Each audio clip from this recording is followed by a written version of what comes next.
Isang mapagpalang araw po sa ating lahat katis mula dyan sa Luzon, Visayas and Mindanao, dyan po sa Zamboanga, at dyan po sa labas po ng bansa sa Mexico. Muchas gracias, amigo. Bago po ako magpatuloy, ako muna ay magpapasalamat po sa mga subscriber, followers at mga viewers ko.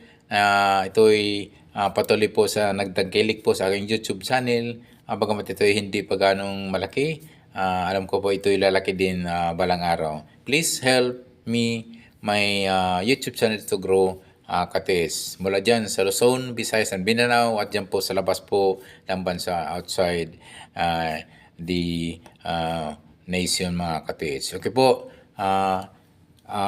marami po nagtatanong kung saan pwede po ipadala po yung mga treasure marker, sounds and symbols, sign and symbols. Pwede nyo po ipadala po for decoding po, analyzing po sa aking Facebook page, Alejandro Sanchez. Ang aking profile po doon, piliin nyo po yung nakasid o nakasunglasses po. Dahil marami pong katulad kong pangalan, Alejandro Sanchez po, ang lumalabas po sa aking Facebook page, mga katits. So marami tayong kapangalan. So ang inyong pipiliin po doon, yung Alejandro Sanchez na nakasid o naka-sunglasses doon, mga katits. So yun po, mga katits. Maraming salamat po sa mga lalo-lalo na yung mga bagong subscriber, bagong followers at mga bagong viewers. Thank you so much sa patuloy nyo sa pagtangkilik ng aking YouTube channel. Ang tema po ng aking YouTube channel po ay pagdidikot po at pag-analyze po ng mga treasure symbols, treasure sign at treasure markers, katits. So, yun po, mga katits, at ito po, mayroon nagpadala po sa atin ng ito yung napakaganda pong treasure markers.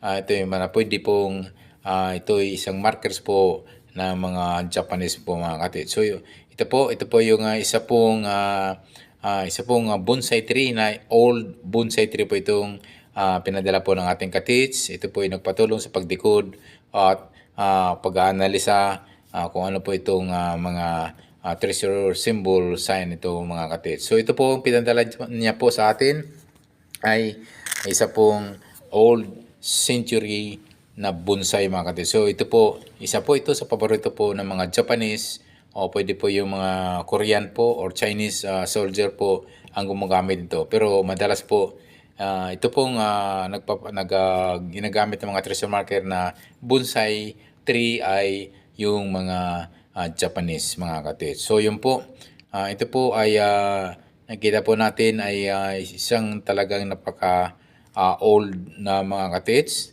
Pinaka old century bonsai tree ang itong pinadala po ng ating katits. So yun po, at ito'y halos numero 8 na po yung kanyang sa sobrang tanda, mga katits. Siguro po itong bonsai tree ito, mga katits, ay pwede po nag-edad po ito ng mga 80 hanggang 90 years o hanggang 100 years pag mga ganitong sobrang tanda at laki na, mga katits. Nakikita niyo naman po sa image po, sa picture po na pinadala po ng ating katits na sobra pong napakatanda na po, mga katits. So isa po sa mga paborito po ng mga Japanese po ang isang bonsai tree na ginagawa pong treasure marker, mga katits. So po, ang gagawin niyo po, mga katits, so ito po ay isa pong napaka-legit pong markers na pinadala po ng ating katits upang ito ipadikod o ipanalisa kung ano po yung mga pointers, mga arrowhead o saan po ito pwede pong kung may item ito, kung saan po pwedeng malukit po ng item ito, mga katits. So yun po, ang old century tree, tinatawag na bonsai tree, ay isa po sa paborito po ng mga Japanese. So i-check niyo po ang apat na sulok po nito, mga katits, mula dyan sa north, south, east, and west. Sa distansya po ng 1, 3 hanggang 7 meters ang distance po mula dito sa pinaka puno ng old century bonsai tree, mga katits. So yung 1, 3 hanggang 7 meters po ang layo. i-check nyo po ng metal detector or gold locator mga katits. So, kasi nga, ang isa po sa mga ganitong bonsai tree ay yung karamihan po ay mismo dyan sa pinakapuno yung item po nilalagay. So, ang ginagawa po nila, inuhukay muna nila yan. Tapos, saka tinataniman po ng bonsai tree mga katits. So, minsan po ay mapansin nyo po yung bonsai tree ay ito'y lumalaki siya na ito'y hindi na gaanong tataas po kasi nga ito po'y mayroon na pong yung kung halimbawa doon linagay po ito at pinaibabaw, hindi na gaanong makapenetrate po yung ugat po dahil nga mayroon pong item po sa ilalim nito mga katits. So yun po, ang gagawin nyo po, i-check nyo po yung apat po na kanto, apat po na sulok nito na isang old century bonsai tree sa distansya po ng 1, 3 hanggang 7 meters mula doon sa west. I-check nyo din po east at north and south. So yun po, yung tingnan nyo po yung apat na kanto, apat na sulok po ng itong bonsai tree mga katits. May tinatawag yan kasi mga katits na pwede po mayroon tinatawag na coordinated sign at may sinasabi din niyang coordinated marker sign mga katits. So, pwede pong mayroon niyang bonsai tree dyan po mga katits na hindi ganong kalakihan o pwede pong magkatabihan or may mga bato, mga small rock na pwede pong pinaka-markers mga katits, coordinated marker. So, yun po mga katits. I-check niyo po yung paikot. Yung paikot mismo nito, yung apat na sulok. West, east, north, and south. So, ito pong bonsai tree mga katits. Yan yung sa aking pagkakalam po ay isa pong paborito po ito ng Japanese mga katits. So, i-check niyo po yung apat na sulok. Pwede niyo pong i-detect po ng metal detector or gold locator mga katits. So, maganda mga katits kung mayroon kayong gold locator dahil ang gold locator po ay kaya po mag-detect man ng 8 to hanggang 10 meters po. Dahil po ang gold locator pwede pong sumaga po niyan mag-detect po ng fumes o tinatawag na singaw po ng gold mga katits. Ang metal detector naman as okay naman po yan pero ang metal detector is almost mga 3 hanggang mahaba na yung 4 meters po ang lalim po na pwede ma-detect po ng ating mga metal detector. So, maiksi lang po talaga ang kanyang detection po. So, yun po. Huwag niyong kalimutan po, i-check niyo po yung apat na sulok. Sa 1 hanggang 3 meters baka ko. Mayroon po yung tinatawag na countersign or coordinated markers. At kadalasan po, pag may mga ganyan pong napapansin po kayo sa kanyang paligid na hindi ganong kalayuan at ito ay nagpo-form po siya ng triangulation mga katits. So, mahilig po ang Japanese po sa triangulation ng form mga katits. So, pag mga tree, mga old century tree, kahit anong klaseng tree, ay pwede po yan mga katits. So, pwede rin po yan mga katits hanggang 10 meters po ang layo.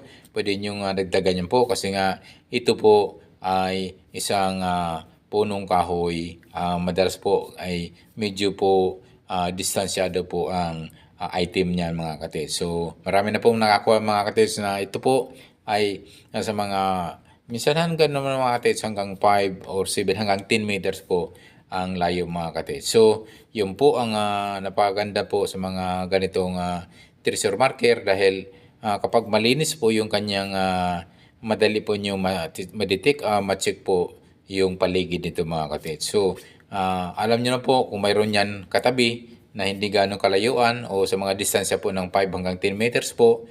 So, yung apat na kanto, apat na sulok po. So, dyan po nyo i-check po na posible po mayroon tinatawag niya na countersign o counter or coordinated markers mga katits na pwede po doon po mismo yung item mga katits. So, kaya nga ang sinasabi ko na ito po ay madalas po at ito po ay karaniwan madalas ay ginagamit po na treasure marker na ang bonsai tree ng mga Japanese mga katits. So, yun po.